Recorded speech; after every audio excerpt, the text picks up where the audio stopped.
1. Kota Solo atau Surakarta dikenal sebagai kota yang kental sekali akan budaya, kuliner, dan juga sejarahnya. Gak ada yang lebih seru nih dibanding mengelilingi kota Solo dan menilik segala sejarah yang disimpan oleh kota itu sendiri. Selamat datang di Jejak Islam Nusantara, edisi Masjid Al-Wusta, Kota Surakarta. Kita awali perjalanan kita di Jejak Islam Nusantara di tengah kota Solo. Kita telisik, kita telusuri, dan kita buka ada sejarah apa dan keunikan serta kekhasan apa di Masjid Al-Wusta, Mangkunegaran, Surakarta.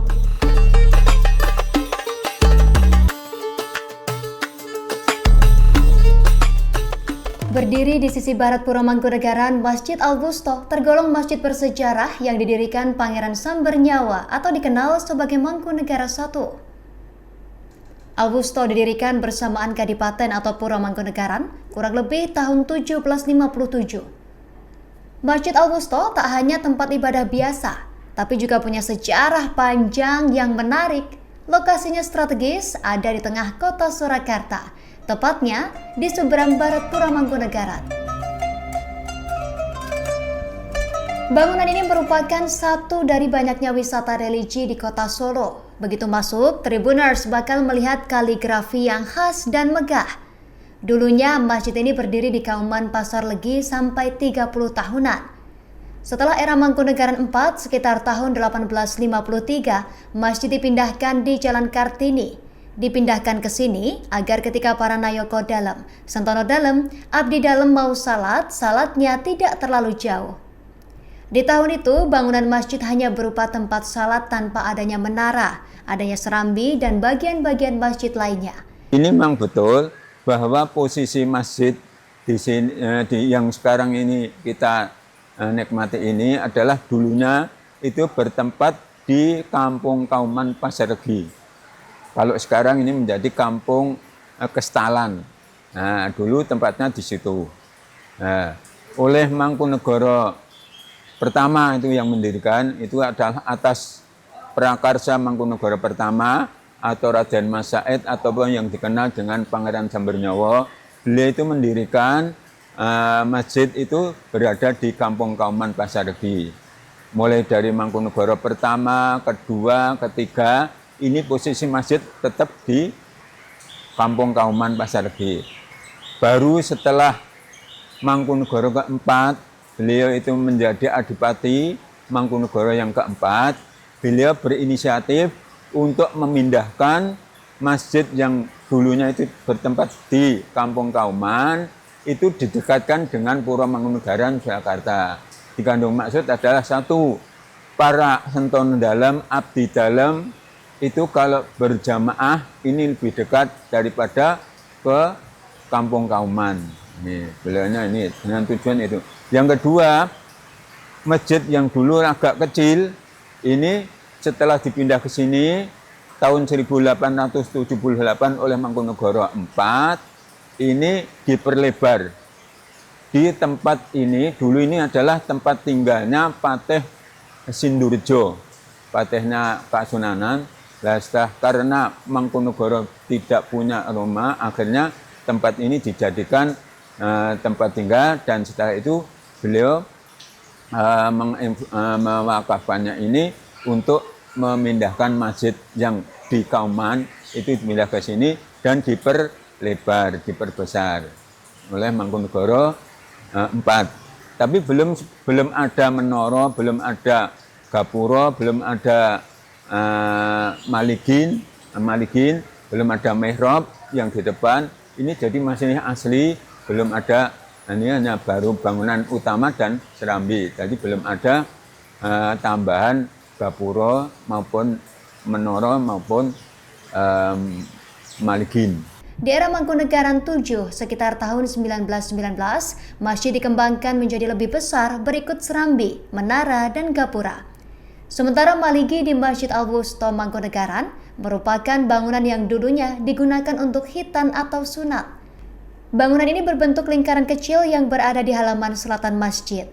Dan maligin ini adalah sebagai tempat khitan. Jadi kalau Mangkunegara itu mengadakan bakti sosial khususnya khitanan massal, ini semua yang di Khitan itu duduk di Serambi sini, terus yang di Khitan tempatnya ada di Maligin ini. Sebagai masjid kerajaan, masjid ini spesial dipakai keluarga kerajaan Pura Mangkunegaran dalam menjalankan ibadahnya. Tapi seiring berjalannya waktu, masjid ini terbuka untuk umum. Nama Augusto disematkan pada bangunan masjid ini oleh Bopo Penghulu Pura Mangkunegaran, Raden Tumenggung Kyai Haji Imam Rosidi pada 1949. Yang bikin unik Tribuners, arsitekturnya. Ini perpaduan antara Jawa dan Eropa. Dari relief dinding hingga menara yang megah, setiap detailnya memiliki makna yang mendalam. Bangunan masjid berbentuk joglo 3 tingkat mengandung makna filosofis iman, Islam, dan ihsan yang diperlukan untuk pedoman hidup kita. Masya Allah. Ornamen serta interior yang memenuhi sisi dalam masjid ialah terdapatnya beberapa jenis seni kaligrafi catat serta ukir yang dihiaskan di sejumlah sisi masjid, seperti pintu, jendela, stoko guru, stoko rawe, kunjungan, dan lain sebagainya. Hiasan-hiasan kaligrafi itu mengambil rujukan dari Al-Quran serta hadis. Kekhasan Masjid Al-Wusta tercermin dari pagar hingga keadaan di dalamnya. Pagar tebal dengan motif kepala gapuro yang mengelilingi masjid membuat Masjid Al-Wusta tampak anggun dan berwibawa. Walau berkonsep seni arsitektur ciri khas Jawa, tapi menurut riwayat, pembangunan masjid ini sempat juga menyertakan arsitektur dari Prancis. Memadukan arsitektur Jawa dengan arsitektur Eropa, pembangunannya bekerja sama dengan arsitektur Belanda Thomas Korsten. Jadi, kejawennya tetap terlihat dengan ciri khas joglo, tapi dipadukan dengan arsitektur Belanda yang ciri khasnya melengkung seperti di Gapura. Mangkunegara ke-7, dia dilantik menjadi Mangkunegara ke-7, dia juga berinisiatif mengembangkan dan memadukan antara arsitektur Jawa dengan arsitektur Eropa. Dia memanggil seorang arsitek, temannya juga Mangkunegara 7, yaitu yang bernama Insinyur Thomas Herman Lersen. Ini dia diajak kerjasama untuk berkolaborasi antara arsitektur Jawa dengan arsitektur Eropa. Nah, kan condongnya kalau arsitektur Jawa ini pada bentuknya adalah hanya bentuk joglo, bentuk limasan, bentuk kampung, dan sebagainya. Nah, kalau Eropa ini biasanya cenderung pada lengkung.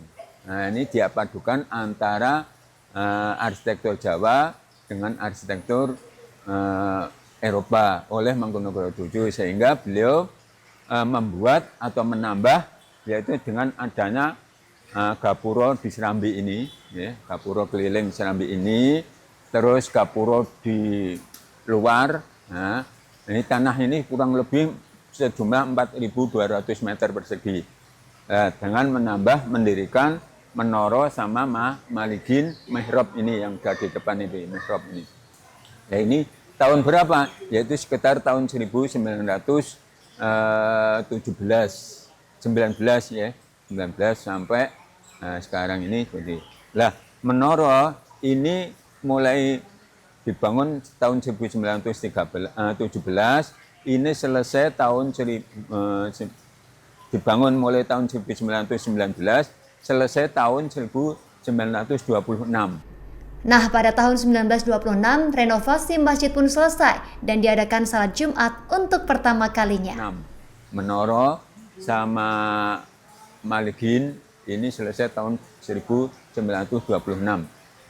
Setelah itu, setelah menara selesai sekitar tahun 1926, ini mulai digunakan untuk Jumatan pertama kali. Nah, Jumatan pertama kali ini setelah menara ini berdiri oleh Mangkunegara 7, digunakan untuk Jumatan. Dulu kalau Jumatan itu kita ke masjid, orang para abdi dalam dan setahun dalam itu ke Masjid Agung Surakarta.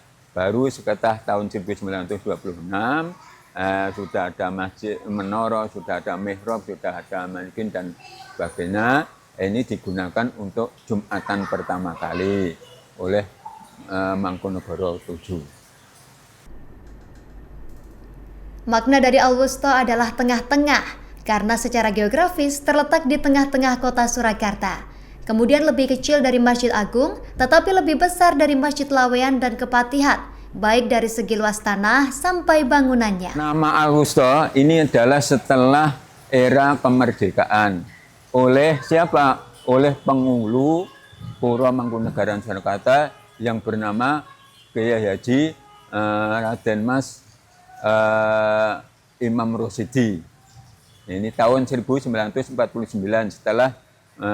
setelah merdeka, kan ini masjid ini dari masjid sejarah, masjid negara diserahkan pada pemerintah oleh pengageng Puro Mangkunagaran, menyerahkan kepada Yogiswara ataupun penghulu Masjid Puro Mangkunagaran.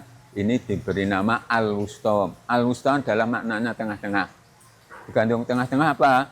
Karena masjid ini, ya Masjid Al-Wusta ini tanahnya itu lebih kecil dibanding dengan Masjid Agung. Bangunannya pun lebih kecil dibanding dengan Masjid Agung. Tetapi dibandingkan dengan Masjid Laweyan atau Masjid Laweyan dan Masjid Kepatihan, ini lebih besar Masjid Al-Wusta. Nah, Al-Wusta juga di sini letaknya adalah di tengah-tengah kota. Nah, berbeda dengan yang ada di Kepatihan, yang ada di Triwindu, yang ada di Laweyan, itu sana. Ini adalah itu. Jadi Al-Wusta itu maknanya adalah tengah-tengah. Sama seperti masjid sejarah lainnya, Masjid Al-Wusta juga memiliki tiang-tiang penyangga. Keberadaan tiang ini mengikuti perintah dari Nabi Muhammad SAW. Jadi pengingat, kalau kita ingin menegakkan agama, maka salatlah yang tegak seperti tiang-tiang ini. Simbolnya masjid kuno pasti tidak meninggalkan tiang sebagai penegak untuk menopang atap. Masya Allah. Pada bangunan utama masjid terbagi menjadi ruangan salat utama, pawastren, serambi, serta maligin. Sementara bagian halaman ada taman, 3 pintu, gerbang utama, markis, menara, dan kantor pengurus masjid. Menara Masjid Al-Wusta dibuat pada saat yang berlainan dengan pembangunan bangunan penting masjid, yakni pada seputaran tahun 1926 oleh Mangkunagaran 7. Memiliki tinggi 25 meter serta dipakai menjadi tempat mengumandangkan azan di semua pelosok mata angin. Kalau menara ini fungsinya itu adalah untuk azan. Nah, untuk azan. Jadi dulu itu makanya kan ada kentongan dan ada beduk. Kentongan ini dipukul sama beduk ini sebagai tanda waktu sholat. Misalnya kalau mau sholat zuhur itu dipukul dulu, tong tong tong tong tong, dung dung dung dung dung dung dung. Kalau zuhur ya panjang, ini namanya kalau orang dulu namanya beduk. Jadi panjang beduk. Nah, setelah kentongan sama beduk ini sudah dipukul, muadzin ini naik ke mimbar, naik ke menara, mengumandangkan azan. Naik ke sana, itu empat orang arah 4 mata angin, utara, selatan, barat, dan timur ini. Jadi muadzin karena belum ada pengeras suara tahun sekitar itu, tahun 1900 sebelum era Indonesia merdeka itu, jadi muadzan gitu. Setiap sholat seperti itu, 4 orang ya. Itu mulai Masjid ini sempat mengalami perbaikan besar-besaran pada 1878 dan baru selesai pada 1918. Saat perbaikan besar diawali, Adipati Mangkunagaran 7 memberi perintah pada seorang arsitek yakni Insinyur Herman Thomas agar desain masjid yang telah rusak dapat ditukar dengan yang baru tanpa menghilangkan nilai sejarahnya. Seiring berkembangnya zaman, kini Masjid Al-Wusta sudah jarang menjadi tempat ibadah para anggota Mangkunagaran. Masjid ini juga seringkali diisi jemaah-jemaah yang datang dari luar kota. Masjid yang sudah berusia sekitar 260-an tahun ini pun sudah dicanangkan menjadi cagar budaya sejak 2015. Bahkan pada 2021, Masjid Al-Wusta juga diresmikan sebagai tempat ibadah ramah anak. Tribuners, sekian perjalanan kita di Jejak Islam Nusantara edisi Masjid Al-Wusta Mangkunagaran. Ini bisa jadi referensi untuk Tribuners dan juga keluarga yang pengen jalan-jalan di saat ngabuburit tentu saja. Salah satu tempat yang harus dikunjungi adalah Masjid Al-Wusta. Bisa mengulik sejarah sekaligus beribadah di sini. Justin dan kru pamit, terima kasih atas kebersamaan kalian di Jejak Islam Nusantara edisi Masjid Al-Wusta. Sampai jumpa di edisi selanjutnya. Wassalamualaikum warahmatullahi wabarakatuh.